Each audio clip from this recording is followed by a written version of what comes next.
Hello everyone. देखिए, preparation का time शुरू है और प्रिपरेशन के टाइम में ऐसे बहुत सारे लोग हैं जो कम बैक करना चाहते हैं। करेक्ट। तो हमारे साथ में एक बहुत अच्छी अभी कम बैक स्टोरी अभी यहाँ पे है। We have Revathi with us, Revathi Naidu. And इनकी स्टोरी बहुत इंटरेस्टिंग है, बहुत कुछ इनसे सीखने मिलने वाला है। इन्होंने क्या बहुत अच्छा किया ये भी हमको बताने वाले हैं, और क्या बहुत खराब किया ये भी हमको बताने वाले हैं। दोनों चीजें हमको बताने वाले हैं।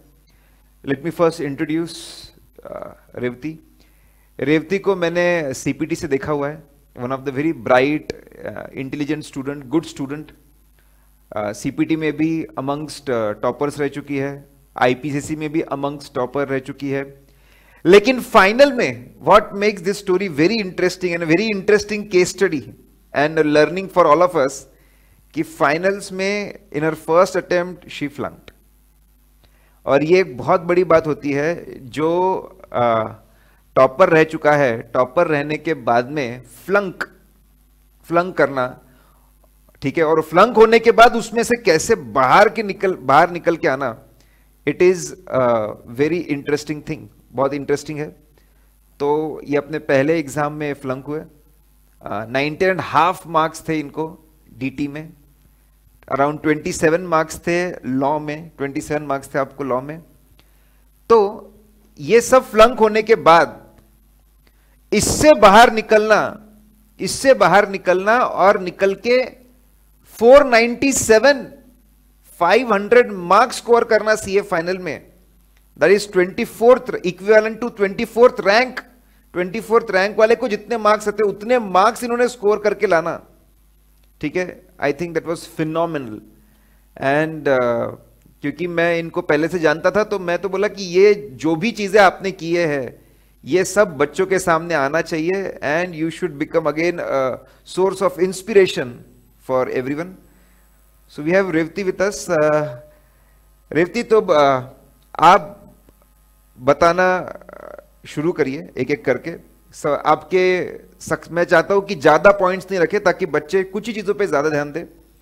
आप एक एक करके आपके 3 सबसे इंपॉर्टेंट, आपको क्या लगता है कौन सी 3 आदतें, कौन से 3 पॉइंट्स, कौन सी 3 हैबिट्स, कौन सी 3 स्मार्ट स्टडी टिप्स जिससे आपको लगता है कि आपका परफॉर्मेंस बहुत अच्छा रहा। First of all, thank you so much, sir, for such kind words.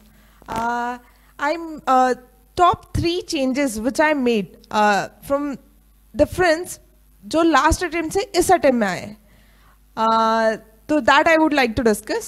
First of all, एक आदत जो शायद सीपीटी में सर ने हमें बताया था ऐसा कि you should maintain diary accounting of your own life.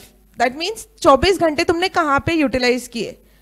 तो वो मैं पहले भी बनाती थी, अभी भी बनाया, which I want that student should make. Simple है, 5 कॉलम रहेंगे। पहला डेट, दूसरा स्लीप, कितने देर सोए, तीसरा कितनी देर सेल्फ स्टडी की, चौथा कितने देर वीडियो या क्लासेस देखा, पांचवा अदर्स। इन 4 चीजों के अलावा जो काम किया वो अदर्स में आएगा। दिस शोज यू कहाँ पे तुम्हारा एक्चुअली टाइम जा रहा है। कहीं ऐसा तो नहीं है कि तुम अननेसेसरी वीडियो पे बहुत ज़्यादा टाइम दे रहे हो और सेल्फ स्टडी नहीं कर पा रहे हो। सो आफ्टर ये चीज़ तो ट्रैक रिकॉर्ड मेंटेन किया, बट समझा नहीं इसका यूज़ कब आएगा। बनाते तो है बोला, बट रिजल्ट जिस दिन आया, I just open my diary and just saw I was wasting lot of time in videos. So ये मेरा था, हो सकता आपका कुछ और हो। So this might help you to actually point out क्या प्रॉब्लम है एंड उसको रेक्टिफाई कैसे किया जा सकता है। This was one thing. Diary का सेकेंड पार्ट भी था। सेकेंड पार्ट में मैं डेट और साथ में आर्ट और सब्जेक्ट का हेडिंग्स रहता था, and daily I use to maintain record कि डेली कितना किस सब्जेक्ट का क्या पढ़ा, which I think should be done by you people.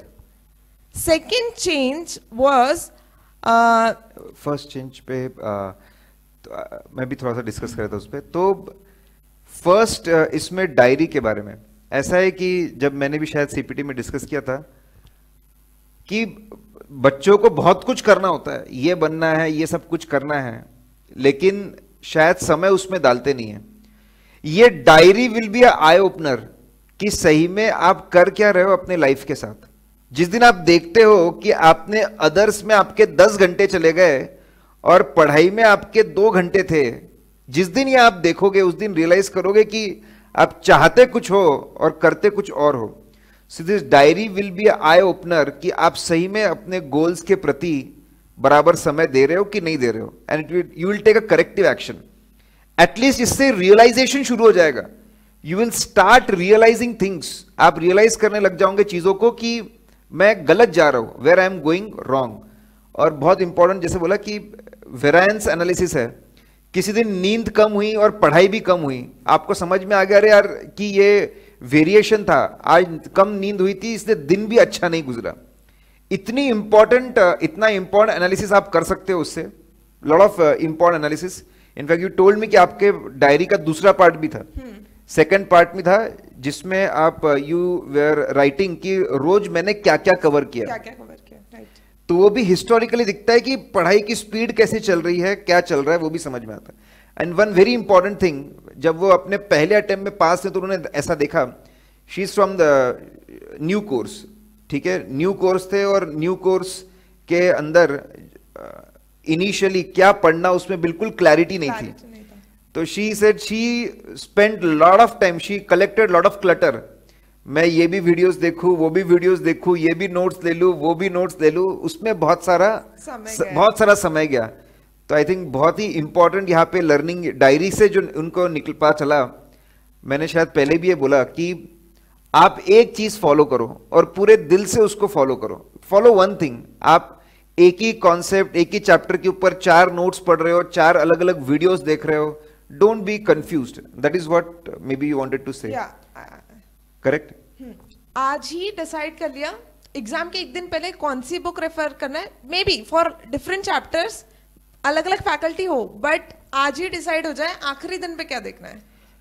मैंने ये काफी बच्चों में देखा, पढ़ते एक नोट से, उसके बाद फिर एक टेलीग्राम पे, व्हाट्सएप पे, कहीं पे कोई चार्ट आ जाते, कोई शॉर्ट नोट्स आते, रिवाइज उससे करते हैं। ये मेरे लिए पर्सनली समझना बहुत मुश्किल है।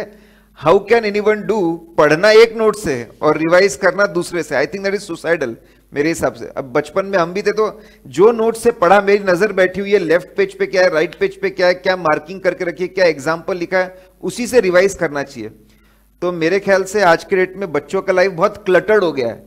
इतने सारे चीजें, इतना एक्सपेरिमेंट कर रहे हैं। एक चीज फॉलो करो, शांति से एक चीज फॉलो करो, एक एडवाइस फॉलो करो, उसको अच्छे से करो। उसके बाद में अगर कुछ और मतलब ये कर लेना चाहिए, ठीक है, मेरे ख्याल से वो काफी रहेगा। कुछ और के चक्कर में आप ऐसा करते हो कि आप हाथी की पूंछ पकड़ने के लिए जाते हो, हाथी छूट जाता है। करेक्ट। मेरा ये मेजर रीजन था लॉ में 27 मार्क्स आने के पीछे। I changed just 15 days before exam, मैंने बुक चेंज किया। एंड एट दैट टाइम मेरे पास शायद ऑप्शन नहीं था, because more than 50% of the syllabus change था due to amendments in law. मैंने क्लास सबसे पहले लॉ की थी, which was lack of strategy बोलो या फिर न्यू कोर्स के वजह से, व्हाटएवर। तो उस वजह से मुझे लास्ट 15 दिन पहले मैंने नई बुक उठाई जो मुझे उतने कंफर्टेबली नहीं जमी जो मुझे पुरानी बुक से पढ़ने का आदत था। So that's why I totally agree. तो क्लटर नहीं, और इन्होंने आखिरी में क्या पढ़ना, इतना क्लटर हो गया कि आखिरी में रिवाइज कहां से करना है समझा ही नहीं, वो समझा ही नहीं। एंड एग्जाम लिखने के बाद मैं फेल नहीं हुई, एग्जाम लिखने के पहले ही फेल थी, क्योंकि मेरी रिवीजन पे मेरे को कॉन्फिडेंस नहीं था, मतलब उस दिन लॉ वाले पेपर। तो इट्स वेरी इंपॉर्टेंट कि क्लटर कम रखे, कम से कम चीजों पे टारगेट रखे, उतना ही पढ़े, स्ट्रेटेजी को पहले से तय करके रखे। सो डायरी वॉज फंटास्टिक। मैं बता रहा हूं आपको, 20, 25, 30, 50 रुपए की डायरी आएगी, आज से लिखना शुरू करिए और ऐसे ही कॉलम आप बना सकते हैं। अदर्स का बैलेंसिंग फिगर निकलेगा रोज रात को। जब बैलेंसिंग फिगर निकलेगा ना आपका, तो आपके अंदर का मोटिवेशन अंदर से आएगा कि this is what I am doing with my life and what I am suppose to do. तो ये डायरी जरूर मेंटेन करे। She is maintaining from CPT. अगर सीपीटी से मेंटेन, ये प्रैक्टिकल चीज है, हवा में बात नहीं है। She has done that and she is sharing with us. तो अगर उन्होंने किया है तो आप लोग भी ये कर सकते हैं, ठीक है। और प्लीज ज्यादा हाईटेक मत बनिए, बोले वो डायरी भी मैं मोबाइल में मेंटेन करता हूं। एक सादी सी डायरी आती है, उसके ऊपर आप करिए। तो फर्स्ट, पहला सक्सेस का reason, most important reason she says that कि डायरी मेंटेन करना चाहिए और डे एंड पे उसको कंप्लीट करके ही सोना चाहिए. वेरी गुड, आगे बताइए. सेकेंड रीजन वॉज, एक सब्जेक्ट है जिसकी क्लासेस मैंने किया था, थोड़ी लंबी चली, ड्यू टू विच रिविजन तो किया मैंने, बट मेरे को बहुत सारी जगहों पे मैं अटकी, जो अटक के मैं आगे नहीं बढ़ पा रही थी डाउट्स में. तो this time what happened, I first of all focused on clearing all doubts, and after that वो छोटे छोटे डाउट थे, ऐसा नहीं बहुत बड़े, बट वो छोटे डाउट की वजह से मैं रुक रही थी और वो क्लियर हो गए. Because of what, this attempt I gain confidence. बोला ना, प्रिपरेशन एग्जाम लिखकर फेल होने से, मतलब 90% पीपल लिखने के पहले ही फेल होते हैं, बिकॉज खुद के प्रिपरेशन पे ही कॉन्फिडेंस नहीं होता है. तो दिस वाज समवॉट कॉज मेरा लास्ट अटेम्प्ट, जो मैं इस बार चेंज किया कि पहले छोटे छोटे डाउट्स को, भले ही जो भी हो, सबऑर्डिनेट, फ्रेंड्स या जो भी, या कोई फैकल्टी को पहले पूछ ले एंड ये डाउट क्लियर कर ले, एंड देन आगे एज एन आगे बढ़े. तो ये उन्होंने एक्चुअली एक डायलॉग बोला था, आप खुद ही बोल दो, उनका ही डायलॉग है. सी डाउट सॉल्व करने, पढ़ाने वाले से महान मेरे लिए डाउट सॉल्व करने वाला होता है. बिकॉज डाउट, सी पढ़ाने वाला पढ़ा वो रहा है जो उसको पढ़ाना है, डाउट सॉल्व करने वाला डाउट वो सॉल्व करना है जो मुझे चाहिए, and that is more important. That I think now that's wonderful. एक तो डायलॉग बहुत अच्छा था कि पढ़ाने वाले से भी ज्यादा इंपॉर्टेंट डाउट क्लियर करने वाला है, और दूसरा था पढ़ाने वाला तो वो पढ़ा रहा है कि जो उसको पढ़ाना है. डाउट क्लियर कराना वो क्लियर कर रहा है जो मुझे नहीं आता. गाइज ये बहुत इंपॉर्टेंट बात है. किसी पॉइंट को लेके स्टक हो जाना, आधा घंटा, 1 घंटा, फिर फ्रस्ट्रेशन, लॉट ऑफ फ्रस्ट्रेशन. मैं तो बोलता हूँ घड़ी में 3 मिनट लगाना, 3 मिनट के ऊपर ज्यादा सोचने का नहीं, क्वेश्चन मार्क लगाना है वहां पे, पुट क्वेश्चन मार्क्स लगा देना है. और ऐसा नहीं एक डाउट है अभी के अभी, क्वेश्चन मार्क लगा देना है. एक साथ सारे डाउट, जो भी फैकल्टी है आज के डेट में, you will find faculties entertaining all the doubts, सब एंटरटेन करते हैं. वो डाउट्स क्लियर करना, आप उनको कांटेक्ट करिए, उनसे डाउट्स पूरे क्लियर करवाइए, दैट इज मच बेटर. तो इस बार इन्होंने डाउट क्लियरिंग बहुत करवाई. अगर डाउट क्लियरिंग इन्होंने काफी करवाई तो इससे इनको कॉन्फिडेंस भी आया और प्रिपरेशन की स्पीड भी बहुत बढ़ गई.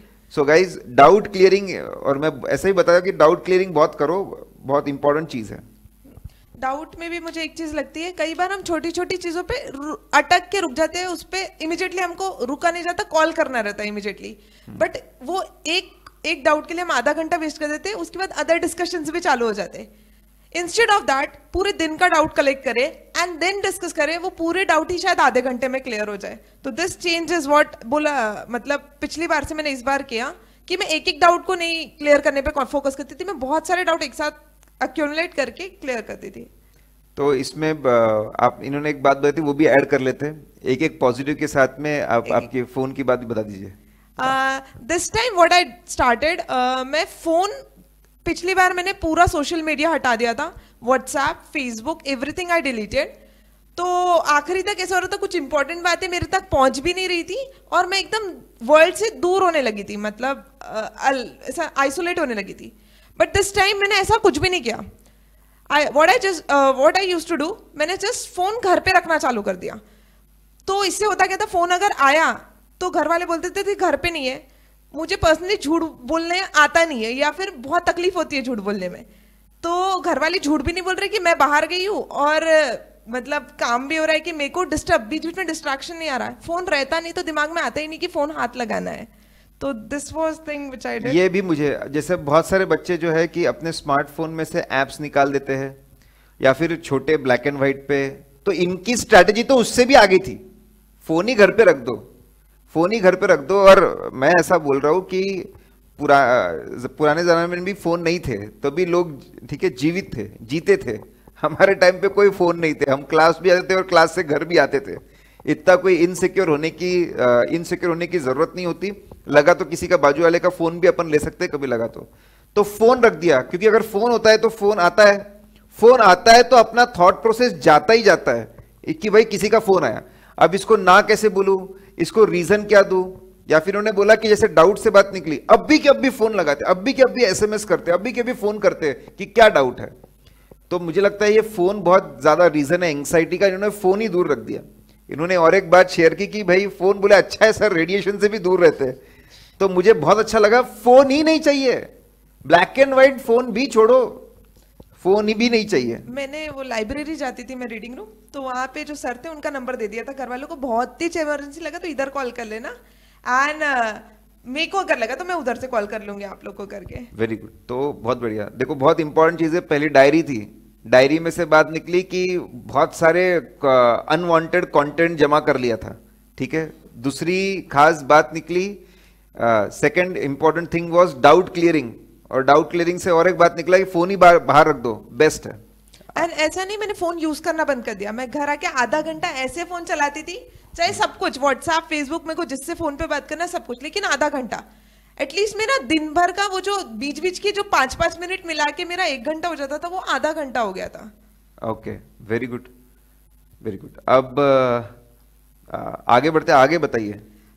नेक्स्ट थिंग, एज सर ने बताया मैं स्टार्टिंग से एक अच्छी स्कॉलर स्टूडेंट थी, तो पहली बार फेलियर देखना इज डिफिकल्ट, सो मैं एक्सेप्ट कर ही नहीं पा रही थी। 1 महीना मुझे सीरियसली एक्सेप्ट करने को लगा कि मैं सच में हाफ फेल हो गई, अब मुझे वापस से पढ़ाई चालू करनी है। मैं जाती थी लाइब्रेरी, 2-2 घंटे में वापस आ जाती थी, क्योंकि पढ़ाई होती नहीं थी, इफेक्टिवनेस कुछ दिख नहीं रहा था, क्योंकि पहले 10-10 घंटे पढ़ने का आदत हो गया था, अब 4 घंटे भी ढंग से पढ़ाई नहीं हो रही थी, तो एक फ्रस्ट्रेशन क्रिएट कर रहा था। और एक फ्रस्ट्रेशन क्रिएट होता कि पिछले 4 घंटे में कुछ भी पढ़ाई नहीं हुई है। तो देन सर का ही एक वीडियो देखा था जिसमें ही डिस्कस्ड कि सेम टॉपिक वाज कि फेलियर से बाहर कैसे आना, तो उसमें सर मेंशन कि विपश्यना कोर्स होता है करके।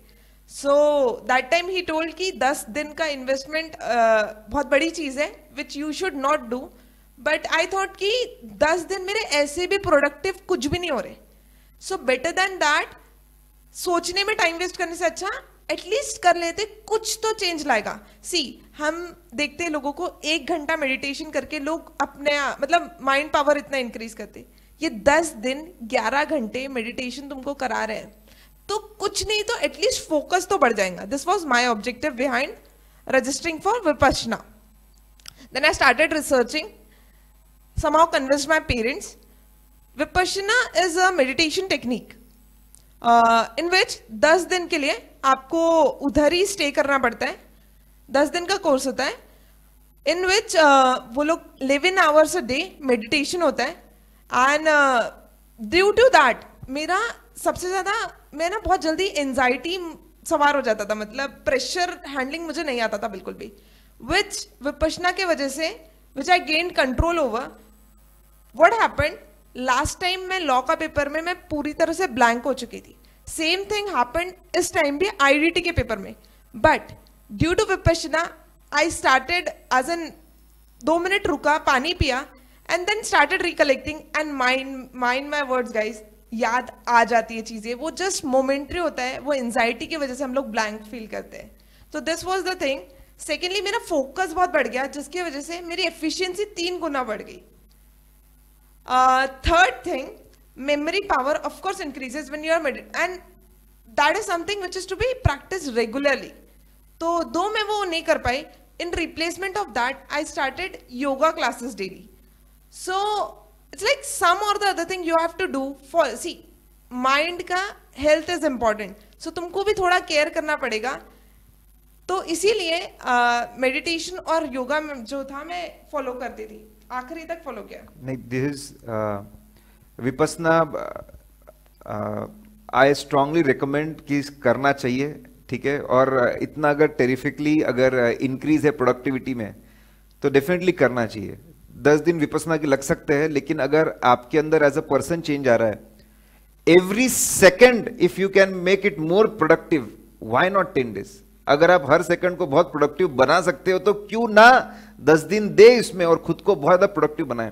और ऐसा अगर आपको लग रहा है कि आप प्रोडक्टिविटी नहीं निकल रही है और स्टक, आप पढ़ नहीं पा रहे हैं, तो you should go for this Vipassana course. 10 दिन आपने करना चाहिए।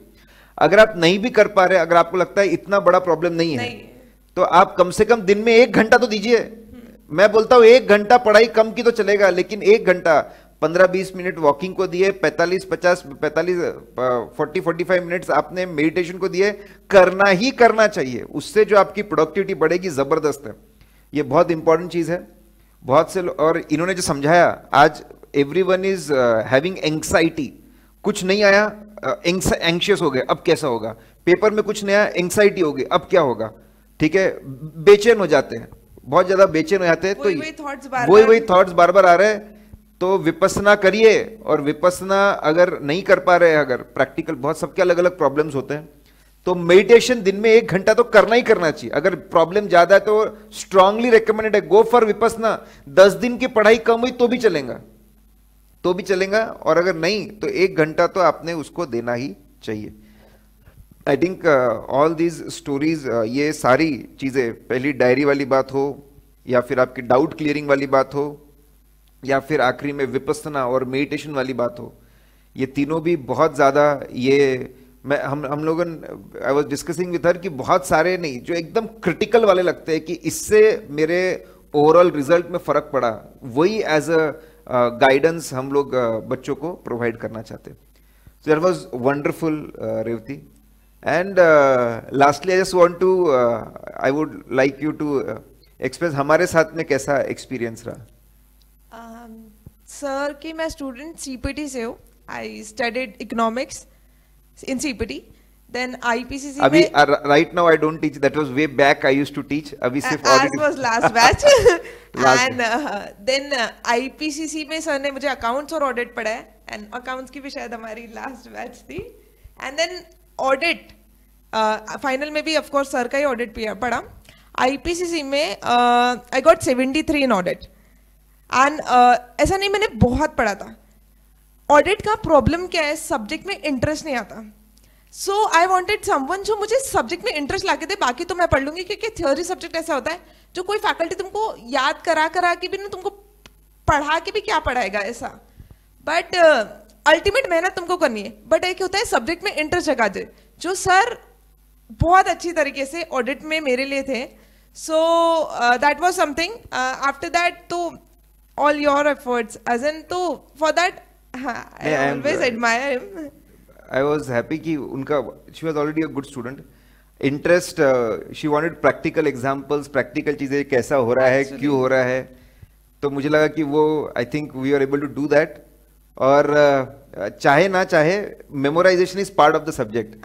आप फिर वो कोई भी टेक्निक लगाओ, फोटोज के थ्रू याद रखो, कैसे भी याद रखो, it is must. It helps. जब आखिरी में जब 41 क्लॉसेस याद करने हैं तुमको, और कुछ और नहीं सोच रहा ना, तो मेमोरी टेक्निक ही काम में आती है। करेक्ट, नहीं, that's really good. And I think she is also blessed with good expression power. उनका एक्सप्रेशन बहुत अच्छा है, अच्छा लिखते भी है। So guys, this was Revathi with us, और बहुत सारे इंपॉर्टेंट चीजें उन्होंने शेयर किए। आई होप आप ये वीडियो से बहुत कुछ सीखोगे, correct, you will remember a lot. Do put your comments for the Revati and for this session. She will, I am sure she will see the comments and she will answer. She will answer all, जो भी आपके queries और दिमाग में कोई भी queries है वो डालिए, she will answer all the queries, correct? I hope you guys enjoyed the session. अभी इतना ही रखते हैं, और अगर आपको लगता है किसी और चीज का हमने वीडियो बनाना चाहिए तो हमको जरूर बताएं।